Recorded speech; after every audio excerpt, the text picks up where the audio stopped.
Ireland's classic hits, home of the 80s and 90s. It's Damian Farrelly in the afternoon, live from the Crane Resort and Hotel here in Barbados. And what a week so far. We're made very welcome here in the island, and I'm delighted to see that Stedson has come in to see us. He's a famous singer here and performer in Barbados. Safe to say, what we call you in Ireland, Stedson, is a legend. You're a legend in Barbados. Really, no. Well, first of all, it's a pleasure to talk to you. I don't know about being a legend. I've done a few things in my time. And enjoyed it as well. Yeah. And I also want to welcome you to Barbados. Thanks so much. Barbados. It's just absolutely magical here. That's the only word. I've been using the same word all week on the radio show in the afternoons. Mm-hmm. It's a magical place. Yeah, well, I thank you for that. We are very proud of our country. I'll tell you why I called you a legend, because people won't know this at home in Ireland, that you've won the Barbadian Calypso Monarch competition 10 times. When you do anything 10 times in life, I think you hit legend status. Yeah, really. But that's fantastic. Congratulations. Yeah, thank you very much. Performing in the Calypso competition here in Barbados has always been fun. But when I started out as a traditional Calypsonian, singing the issues of the day, bringing strong messages in song. Because Calypso was born with the stress and struggle and protest. And my songs in the early days reflected the voice of the people. Because I see myself as a representative of the masses, especially those from the low socioeconomic bracket, who don't really get a chance to be heard on stage.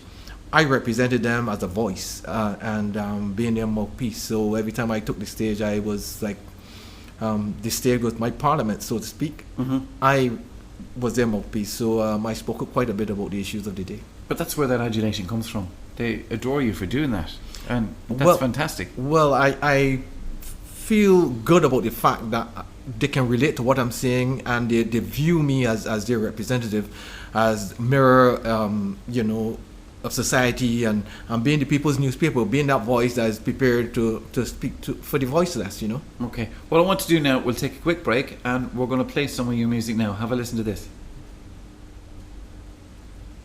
So what we're going to do there, Stedson, is, as I said, we're going to play this on the radio, we'll edit it, and we'll stick in some of your montages as well. Yeah. So we mentioned Stedson to everybody who came in, because we can't avoid it, and I'm a great man to move on and forget the last 18 months, but COVID, how did it affect you? And that, going from 100 miles an hour to literally stopping at the red light and doing nothing and just trying to stay safe and stay well. Yeah, COVID has impacted the world in a big way. I believe that the entertainment industry has been hit really hard. One of the hardest areas that would have been hit would be the entertainment industry. But I also believe that in the restart of the world as a place to live, I think that art and culture must play a very vital role, simply because of the fact that it helps with social cohesion. It also helps with psychological well-being. Music and art tend to bring that good vibe feeling, that whole thing of wanting to be out there, the smiles, the happiness. So I believe that music and art and culture in general must play a vital role in the restarting of the social fabric of the world. That's what was missing over the last 18 months. It's that chance to go and meet people, to have fun, to listen to music. And I think, with social media, that's the good thing about social media. But without all that over the last 18 months or so, we have changed psychologically, and it's going to take us a little while to get back to where we were, I think. Yes, it must take a little while. It's going to take a little while. There's no magic switch. But I believe that we are very much on course in terms of restarting. And it's going to take some time. But I believe that music and art and culture must be at the forefront in order to get people more comfortable with being back out and being amongst people. I can see it probably taking maybe another 2 years or so before we get back to some semblance of normalcy. But I believe that we can get there, and as a whole, I think the world is recognizing that we need to get going, and the bus has to move, so to speak. Yeah. On your normal day, you're walking down the street, you see something that's going on around you, you hear people speak. Is that how you get your influences for your songs or your next idea? Yeah, or your next sound? Yeah, I'm very cognizant of what's going on around me. I'm very cued into what is going on in the world.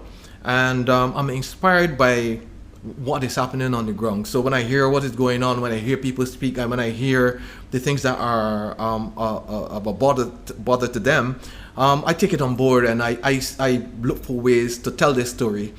And that's how I've been functioning for all my career. Being Are you able playing to tell around with lyrics? Are you playing around with melody? And you could be out somewhere far from home, and maybe it's a pen and paper you use, and you just got to get that idea down. How do you record that and bring that on? But over the years, I've become very skilled at making mental notes. But now we have the phone that we can actually make voice notes, and that helps me a lot these days. I also like to compose lyrics and music together. So I actually compose with the guitar. So once I make my notes and I go back and I sit down, I work my guitar and the lyrics together, because I believe that there must be a good marriage between lyrics and music.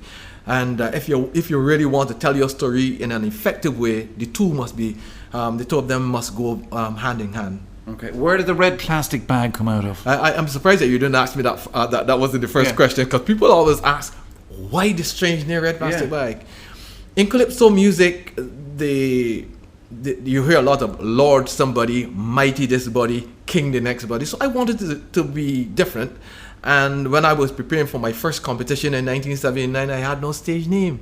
And I didn't want to come by the names Stedson Wiltshire. I wanted a name.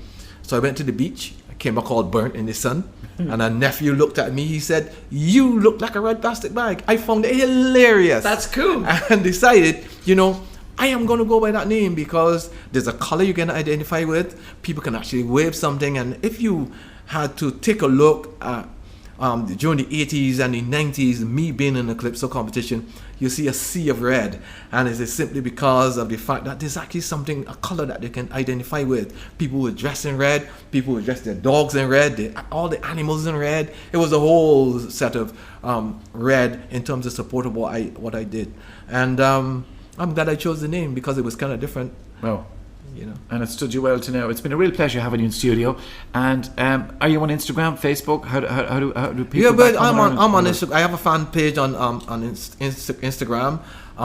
The reality is that I'm not as much into social media as I really should be. But this is a common theme with all the artists. Yeah. But because do you know what? It leaves you with time to do what you do, because there's a lot of work in social media. A lot of work in social media. So I actually have a fan page on Instagram where I have some person actually looking after that. But I'm enjoying what I do. I still believe that we're going to get back out there and be performing. I'm not as young as I used to be, but I'm still very much involved in the music. I'm very much into composing and working with young people in music, and I cannot imagine what the world would be without music. So I love being part of it. Okay. Well, the future looks bright and promising, and thank you so much for coming in the studio today, and continued success, and thanks for sharing your beautiful island with us. Well, thank you very much, and welcome to Barbados. Welcome to what we call paradise. Welcome to the rock. Welcome to our place in the sun. And I hope you enjoy it whilst you're here. We are proud of our country, and we're happy to have you here. And so you should be. Let's go get a rum, shall we? Yeah, rum and coke. Ireland's classic hits.